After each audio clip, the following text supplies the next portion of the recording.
Au nom du Père, et du Fils, et du Saint-Esprit. Amen.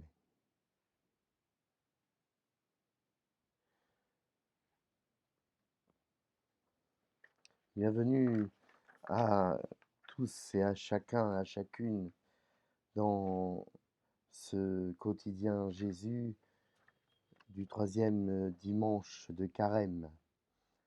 Nous avons soif, abreuve-nous de l'eau pure de ton côté. Nous sommes dans le quotidien Jésus numéro 127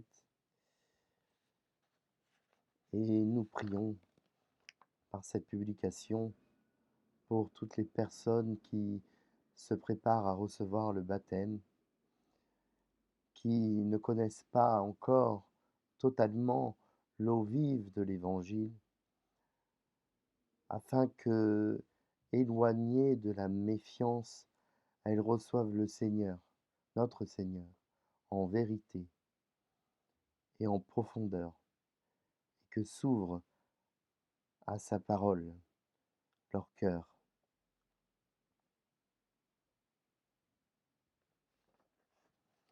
Merci à tous d'être présents et de vous faire l'écho de ce dont nous pouvons parler dans ces publications.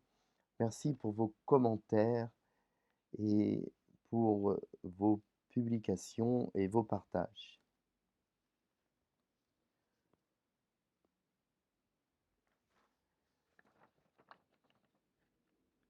Les inimitiés ridicules qui existent entre les peuples ne datent pas des temps actuels.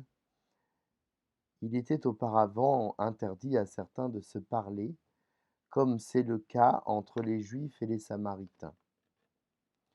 Considérés les uns comme trop différents des autres, et ils étaient voués à l'anathème. Mais Jésus met fin à cela, totalement, dans une fraternité complète et universelle.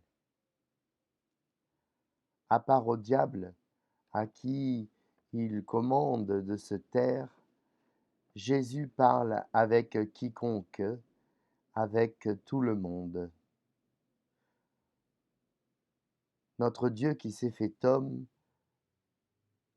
nous conforte dans l'égalité entre les humains et entre les hommes et les femmes. Une égalité de vérité. 2000 ans après, n'oublions pas les paroles de Jésus. Que Dieu nous entende.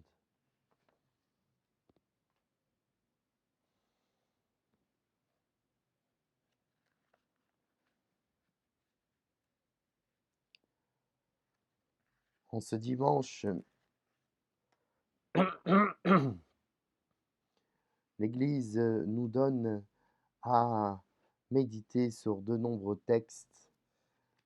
Le premier texte d'entre eux vient du livre de l'Exode, dans lequel on nous raconte la difficulté du peuple qui s'est enfui d'Égypte dans le désert et qui réclame à Moïse de l'eau qu'il pourra leur donner par la grâce de Dieu en frappant avec son bâton sur le rocher.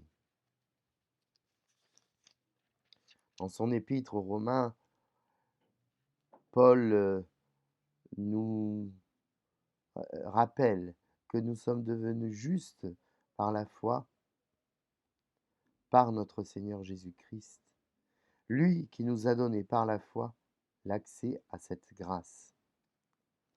Nous lisons dans l'évangile de Jésus-Christ selon saint Jean au chapitre 4.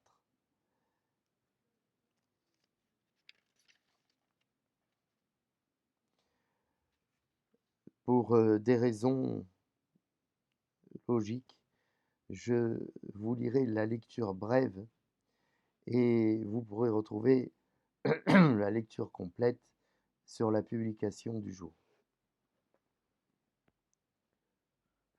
En ces temps-là, Jésus arriva à une ville de Samarie, appelée Sychar, près du terrain que Jacob avait donné à son fils Joseph. Là se trouvait le puits de Jacob. Jésus, fatigué par la route, s'était donc assis près de la source. C'était la 6e heure, environ midi. Arrive une femme de Samarie qui venait puiser de l'eau. Jésus lui dit: Donne-moi à boire. En effet, ses disciples étaient partis de la ville à la ville pour acheter des provisions. La Samaritaine lui dit: Comment, toi, un Juif, tu me demandes à boire, à moi, une Samaritaine? Pardon. En effet, les Juifs ne fréquentent pas les Samaritains. Jésus lui répondit: Si tu savais le don de Dieu, et qui est celui qui te dit: Donne-moi à boire, c'est toi qui lui aurais demandé, et il t'aurait donné de l'eau vive. Elle lui dit: Seigneur, tu n'as rien pour puiser, et le puits est profond.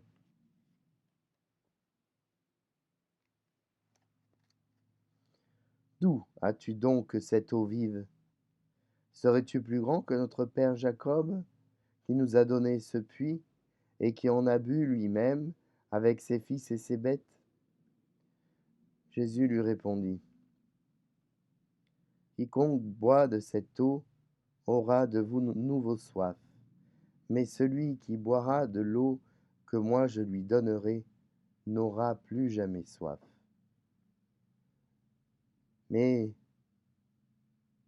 et l'eau que je lui donnerai deviendra en lui une source d'eau jaillissant pour la vie éternelle.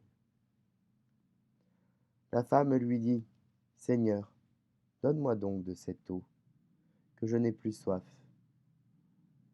et que je n'ai plus à venir puiser ici. Je vois que tu es... Jésus lui dit: Va, appelle ton mari, et reviens. La femme répliqua: Je n'ai pas de mari. Jésus reprit: Tu as raison de le dire, que tu n'as pas de mari. Des maris, tu en as eu 5, et celui que tu as maintenant n'est pas ton mari. Là, tu dis vrai. La femme lui dit: Seigneur, je vois que tu es un prophète. Eh bien, nos pères ont adoré sur la montagne qui est là. Et vous, les Juifs, vous dites que le lieu où il faut adorer est à Jérusalem. Jésus lui dit: Femme, crois-moi, l'heure vient où vous n'irez plus ni sur cette montagne, ni à Jérusalem pour adorer le Père. Vous, vous adorez ce que vous ne connaissez pas, nous adorons ce que nous connaissons, car le salut vient des Juifs. Mais l'heure vient, et c'est maintenant, où les vrais adorateurs adoreront le Père, en esprit et en vérité. Tels sont les adorateurs que cherche Dieu. Dieu est esprit, et ceux qui l'adorent, c'est en esprit et vérité qu'ils doivent l'adorer. La femme lui dit: Je sais qu'il vient, le Messie, celui qu'on appelle le Christ. Quand il viendra, c'est lui qui nous fera connaître toutes choses. Jésus lui dit: Je le suis, moi qui te parle. Beaucoup de Samaritains de cette ville crurent en Jésus. Lorsqu'ils arrivèrent auprès de lui, ils l'invitèrent à demeurer chez eux. Il y demeura 2 jours. Ils furent encore beaucoup plus nombreux à croire à cause de sa parole à lui. Et il disait à la femme: Ce n'est plus à cause de ce que tu nous as dit que nous croyons, nous-mêmes. Nous l'avons entendu et nous savons que c'est vraiment lui, le Sauveur du monde.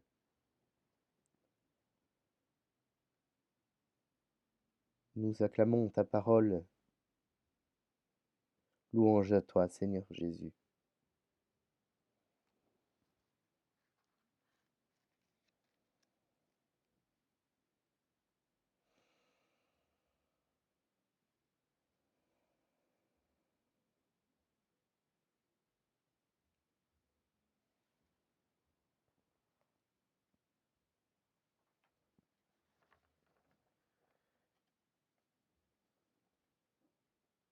Qui sont les Samaritains?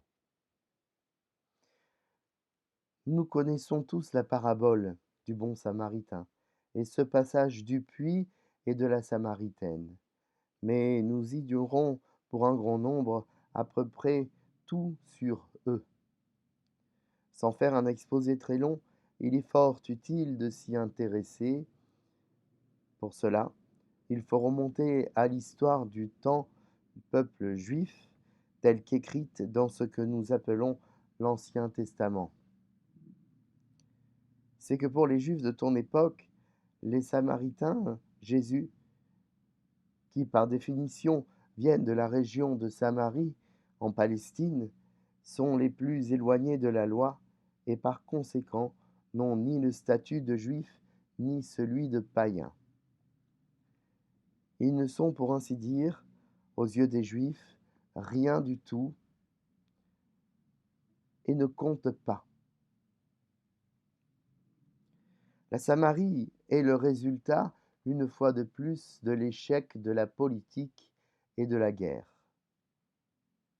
Salomon, fils du roi David et de la belle Bethsabée, et grand roi lui-même, a régné sur un royaume immense, y faisant bâtir à Jérusalem sur le mont Sion le temple du Seigneur.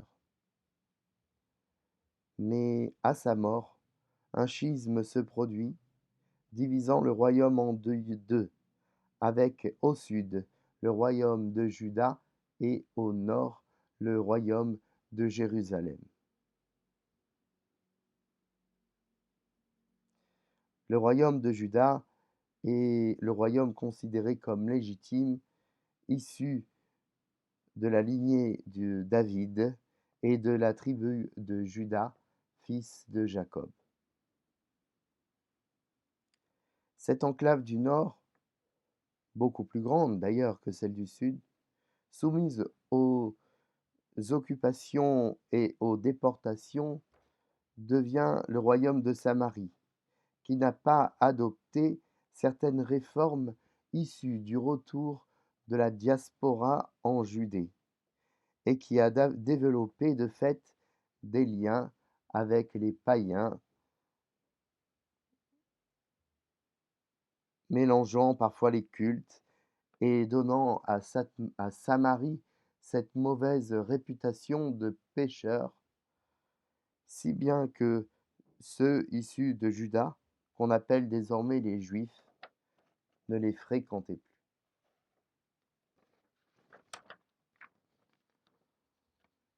C'est là que nous te retrouvons, Jésus, à Sicar, c'est-à-dire Sichem, près du puits de Jacob, propice de tous les temps aux rencontres amoureuses entre les hommes et les femmes.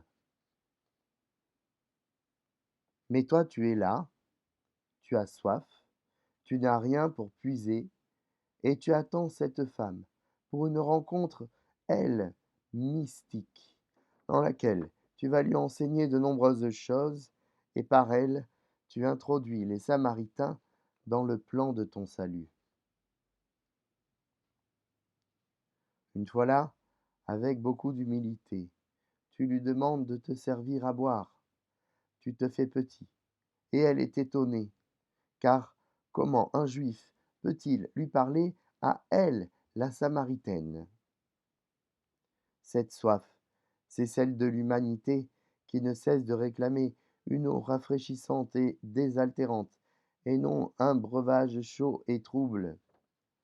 À cette soif, nous n'avons rien d'autre à donner que des sources presque taries, mais toi, tu nous donnes l'eau vive, cette eau sans fin et sans limite, qui jaillit de ton côté transpercée par la lance du soldat sur la croix.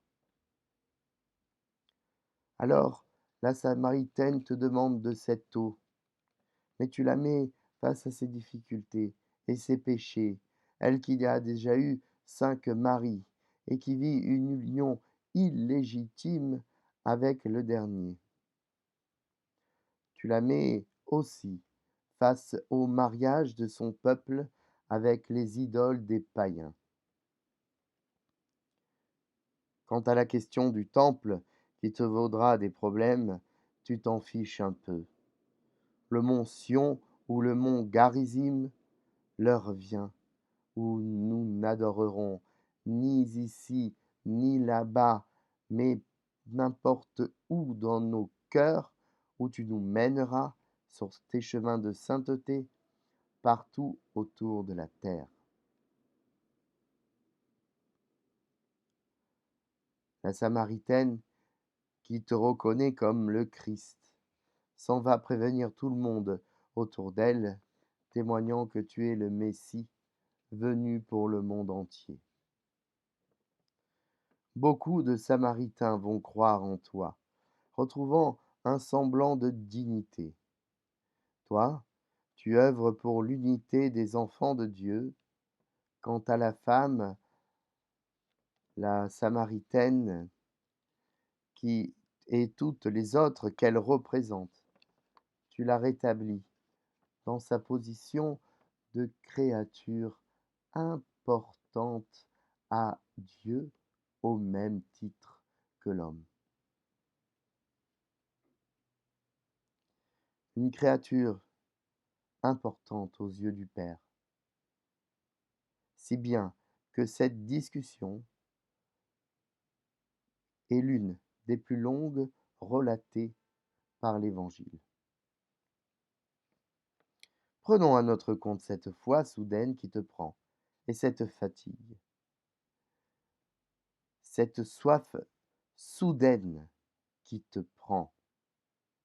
Cette soif est celle du peuple sorti d'Égypte et coincé dans le désert, auquel le Seigneur offre une eau pure sortant du rocher que Moïse touche de son bâton.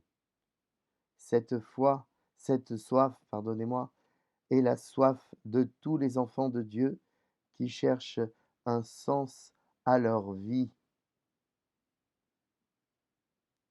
Oui, l'eau nous est nécessaire pour vivre, celle des sources de ce monde et celle de tes sources d'eau vive.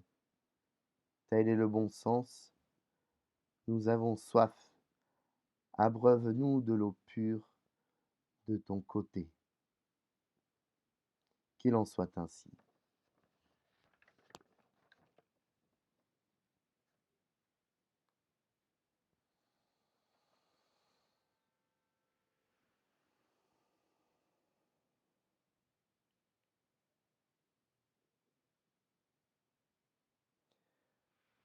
Ces temps de parole et ces temps de silence sont très importants dans la vie mystique que l'on entretient avec le Seigneur.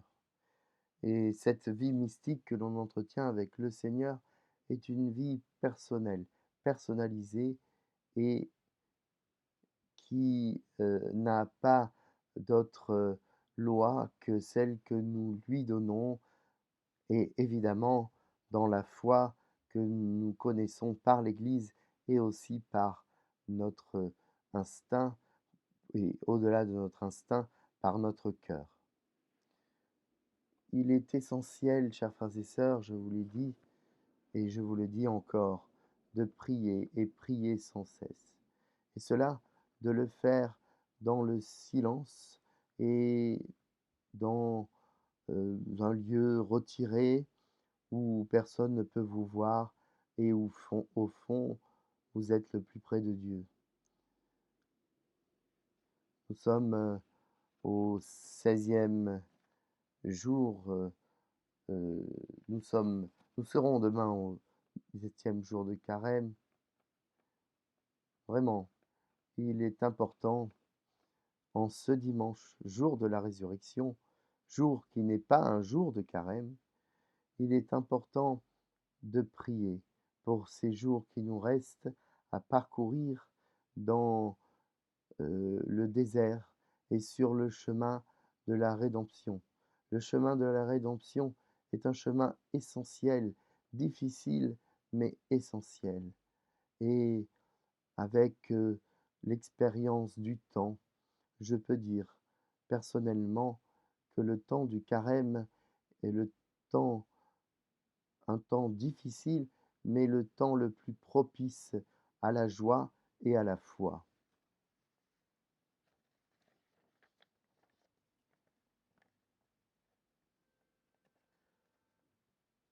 Sur ce chemin de carême, nous savons que Notre-Dame, que Marie est avec nous et qu'elle nous accompagne et qu'elle nous appelle au jeûne et à la prière. Je vous salue, Marie, pleine de grâce, le Seigneur est avec vous. Vous êtes bénie entre toutes les femmes, et Jésus, le fruit de vos entrailles, est béni. Sainte Marie, Mère de Dieu, priez pour nous, pauvres pécheurs, maintenant et à l'heure de notre mort. Amen.